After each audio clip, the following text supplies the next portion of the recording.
Heartbeat Alaska is brought to you in part by Coca-Cola.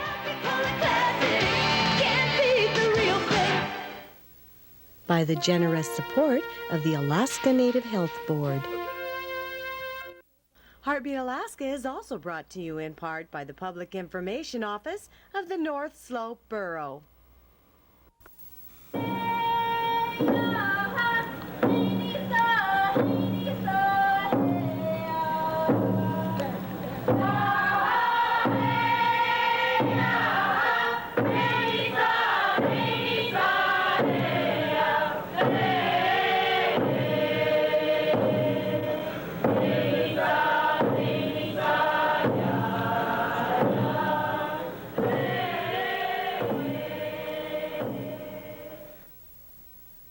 Welcome to Heartbeat Alaska. I'm Jeannie Green, bringing you Native news across the North. Thank you so much for joining me. I'd like to say hello to Mr. Irving Ungadruk and his wife Mabel, who live in Sitka, Alaska. I know your daughter Edna. She's the wife of Emmett Peters, and she lives in Ruby, Alaska. By the way, hello to all our viewers in Ruby, Alaska. On today's program, we have a news package from students at University of Alaska Fairbanks, brought to us by KUAC-TV in Fairbanks. Also, we visit the villages of Old Harbor and Ouzinkie. All that plus much more. But first, here's Gary Fife with National Native News.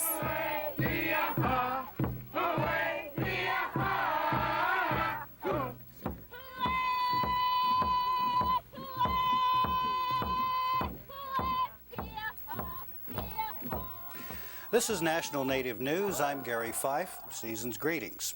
Alaska Native leaders met behind closed doors in Anchorage, Alaska this past week to map out statewide political strategies for the state elections next year. The session was part of the package of resolutions passed at this year's convention of the Alaska Federation of Natives. AFN President Julie Kitka says it's important to get the most impact possible out of the Native vote. That means supporting candidates favorable to Native issues, even if they are non-Natives. She added Native voters should be encouraged to help Native candidates with their votes and their campaign dollars.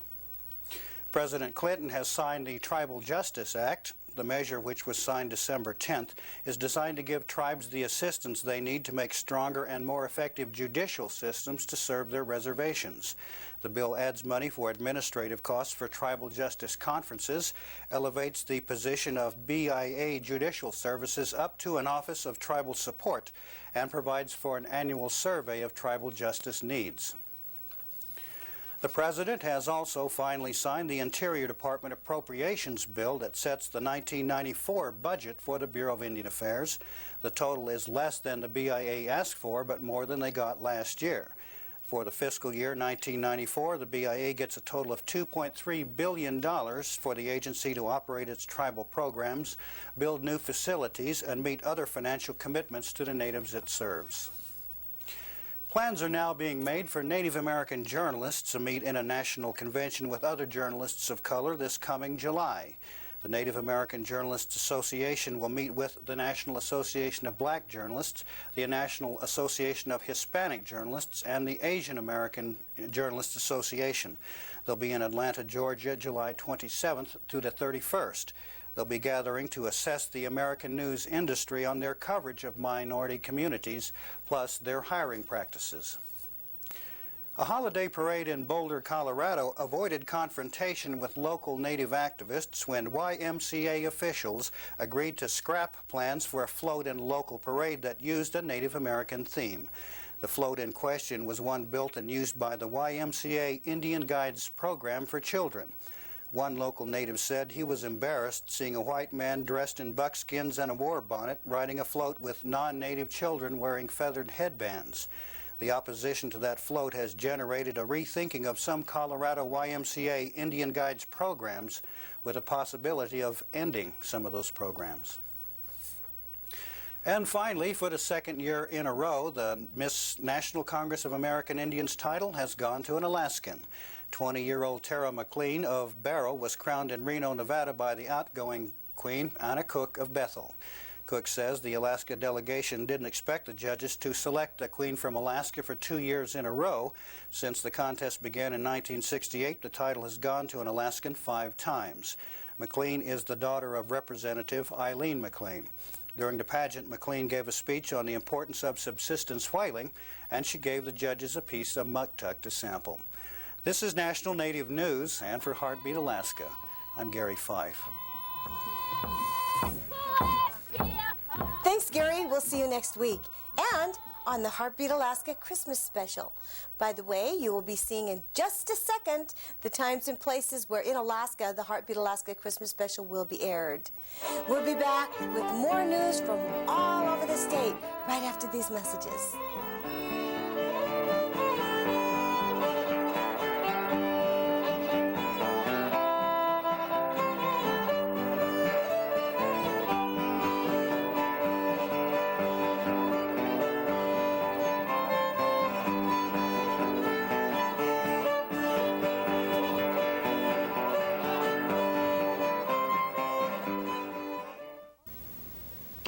Olak nasi. Kinik tof sak naktusi sama Jeannie Queen piyenganik apayom. Kuyana. Tekuva. Eh.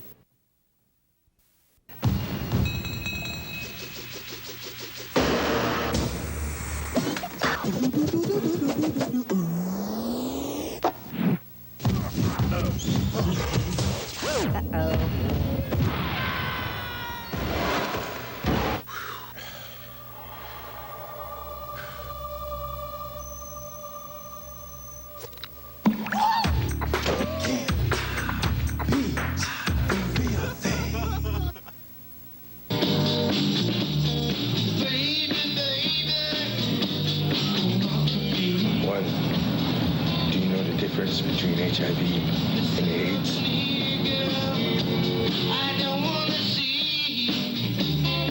Two, how safe. The virus does not discriminate. I stay here in my heart. Think we're dying.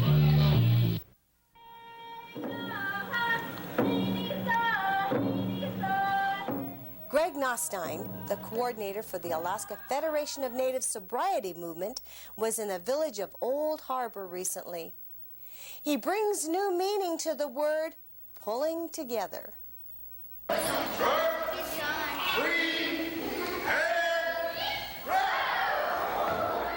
On December 3rd, the village of Old Harbor welcomed Greg Nothstine, a leader in the AFN sobriety movement.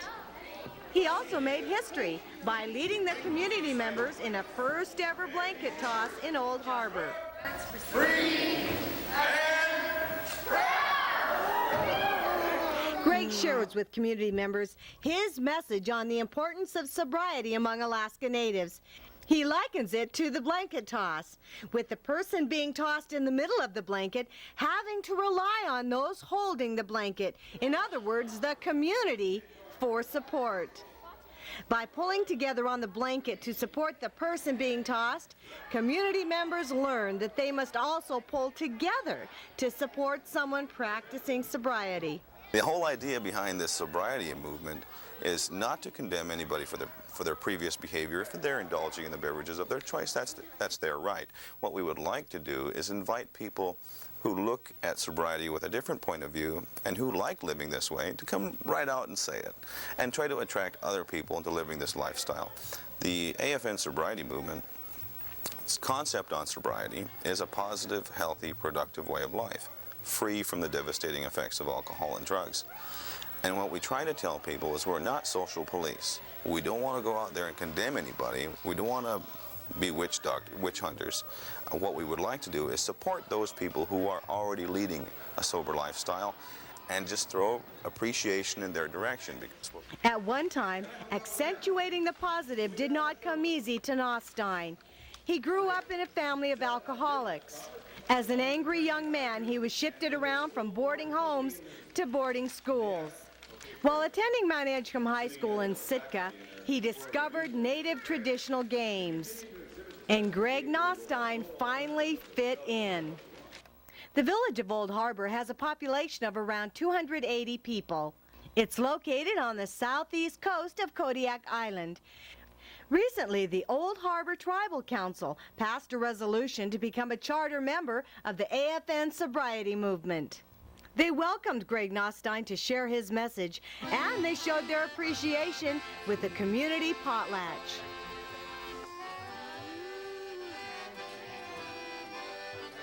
See, this is hanging on to the string here. That's what I hear. And you see this black thread around it? You hit that, key, you don't get nothing. It is. Nothstine was presented with the smoked salmon, an Ouzinkie set, which is a traditional native game, and an eludic song performed by the elders. For anyone that's been to Old Harbor, the kindness and generosity of the people there is no secret. The blanket toss was a first for them, but the gifts and potlatch were a first for Nothstine. I shared with you my history, my story. You've honored me. I'll go back with these gifts, and I'll share with everyone else what Old Harbor is doing. You've made me a very humbly proud man.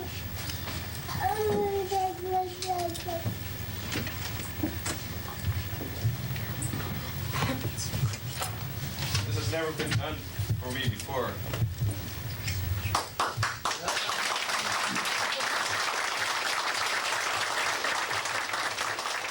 What a wonderful way to celebrate sobriety by giving recognition to those of us that do lead a sober lifestyle. What a positive way to spread the word. Thank you very much, Mr. Greg Nothstine. By the way, he and Jerry Ward are traveling around the state, spreading their message of hope to Native inmates in our prison system. We turn now to University of Alaska Fairbanks, where student Clarence Boldon talks about their new student body president. His name is Karlin Itchoak, and he's a native.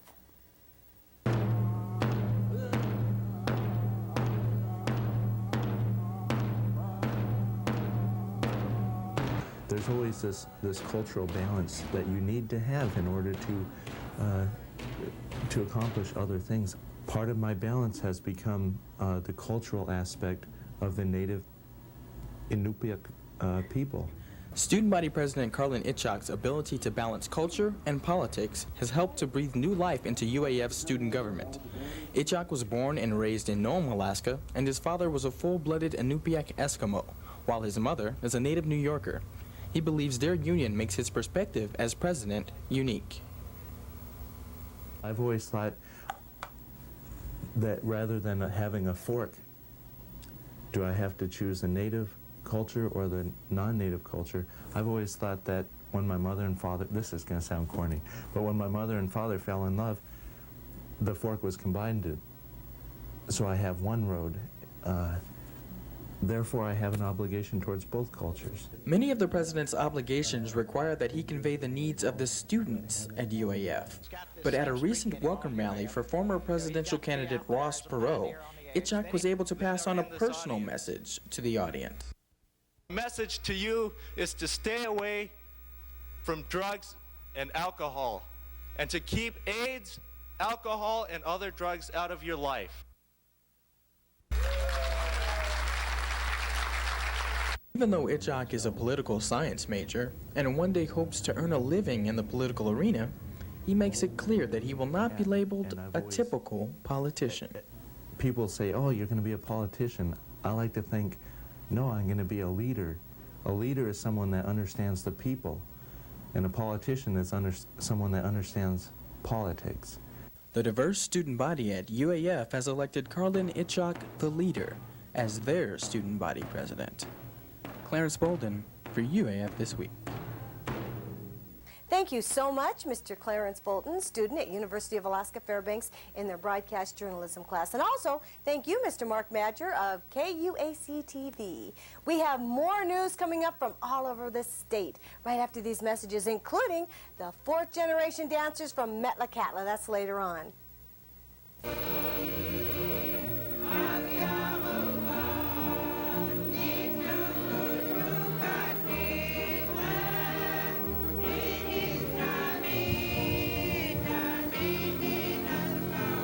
Whoa! Funny got here just in time. Hi, I'm Jeannie Green. Welcome to Heartbeat Alaska's Christmas special. Greetings from all over the state.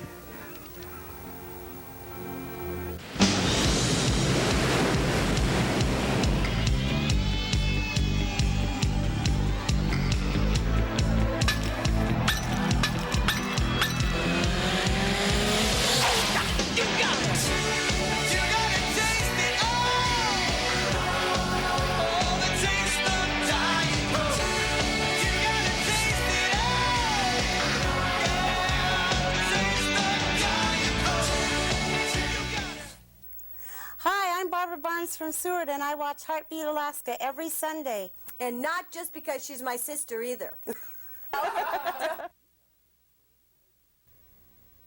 If you have news or information from your village or community, please call Heartbeat Alaska, area code 907-563-3507, or fax 907-563-7079. Many times our Alaska Native culture is lost through alcohol and drug abuse. At Aquila House, we can help you regain your life as well as your heritage too. We use a holistic treatment approach for physical, mental, and spiritual values to come back to you. If you need long-term treatment for alcohol and drug addiction, the Aquila House can help you. We are a 53-bed therapeutic community and have recently added a native services, so call us, Rihanna.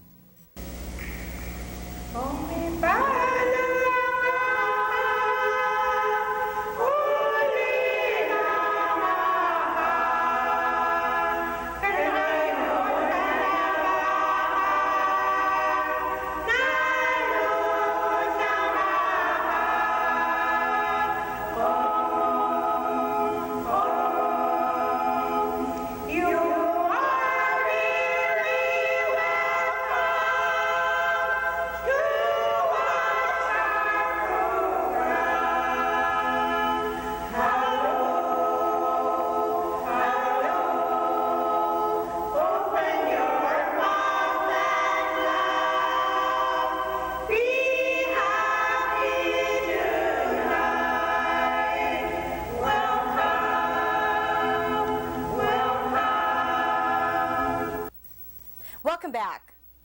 I'd like to remind you once again to get your community or village together, get into the community hall, and tape a whole bunch of Christmas messages for me, won't you please?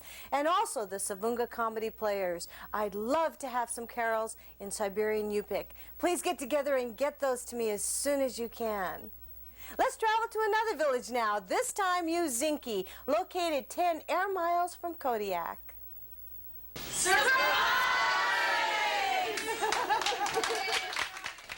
Joyce Smith was honored last month by the Ouzinkie community for her over 35 years of work as a community health aid practitioner. Sometimes when we forget or take for granted the good some people provide to our community by the goodness of their heart and never ask for anything in return. Norman and Joyce Smith have been serving the Alaska Native community since they arrived here in the early 50s.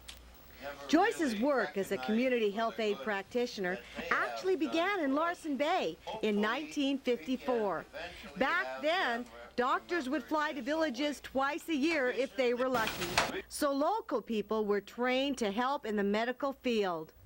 Today, community health aid practitioners continue to play a very important role in the villages. Though originally from Puget Sound area, Joyce and Norman Smith consider Ouzinkie their home. It's a village located on the southwest shore of Spruce Island, which lies off the northeast end of Kodiak Island in the Gulf of Alaska. Ouzinkie's population is around 216 people, but Joyce remembers when there were no roads, only trails leading from home to home. Norman Smith came to Alaska as an ordained minister and missionary for the Baptist Church.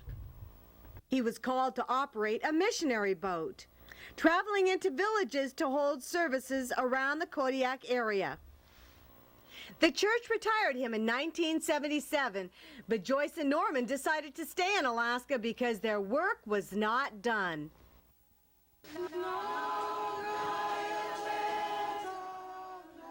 Not done indeed.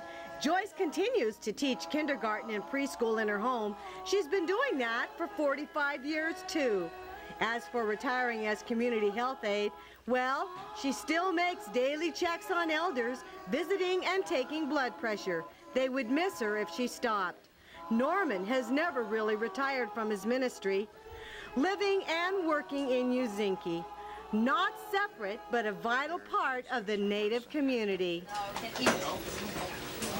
I'd like to thank Angeline Campfield and Mike Posniak for that video. Also, Mr. Zack Chicenoff for the story. Thank you so much. We turn now to the Alaska Native Health Board interview.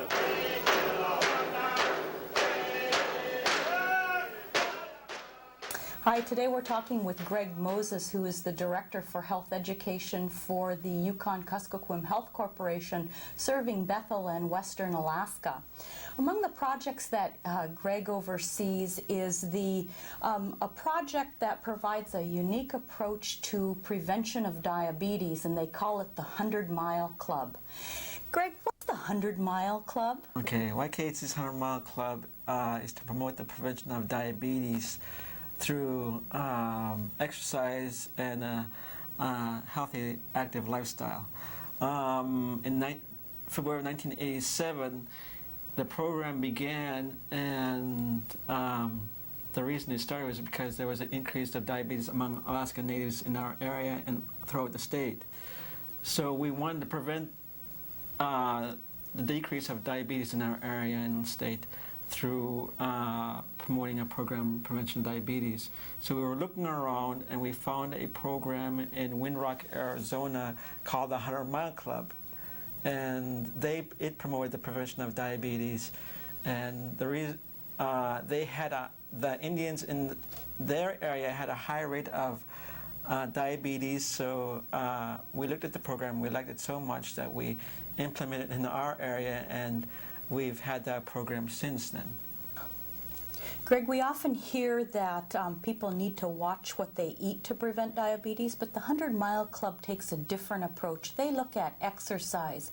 What does exercise have to do with preventing diabetes? It helps a person manage stress and other hardships. It also improves a person's confidence and self-esteem, but most importantly, it's a healthy addiction if a person continues to exercise. We have so many different negative addictions such as drinking, smoking, taking drugs, and watching TV, that we wanted to promote something that was active so people can prevent diabetes. What are some of the activities that people can participate to earn miles in the 100-Mile Club? Some of the activities that people who join the program can participate in to gain mileage are chopping wood, packing water, ice picking, picking berries, moose hunting, because when they moose hunt they hike a lot, fishing. When people fish for king salmon, they're always pulling the net. Aerobics, playing basketball, cross-country skiing, riding a bike, dancing, walking and running, and even weightlifting. So Greg, what advice would you give to somebody who's watching the program who wants to start exercising, whether they belong to the 100-Mile Club or not? We encourage all these things to start slowly, to wear loose clothing, to wear comfortable shoes, and drink a lot of fluids so that they'll continue to be active. Thanks a lot, Greg. We've been talking with Greg Moses, who is the Director for Health Education at the Yukon-Kuskokwim Health Corporation, serving Bethel and the surrounding villages in Western Alaska. For Heartbeat Alaska and Alaska Native Health Board, I'm Ann Walker. Thanks, Ann. Let's travel down to Southeast Alaska, to Metlakatla, where we will visit with the 4th-generation dancers.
The Fourth Generation Dancers are one of my favorite dance groups, and if we get more video, I'm sure they'll become one of your favorite dance groups too. They're a very, very exciting group.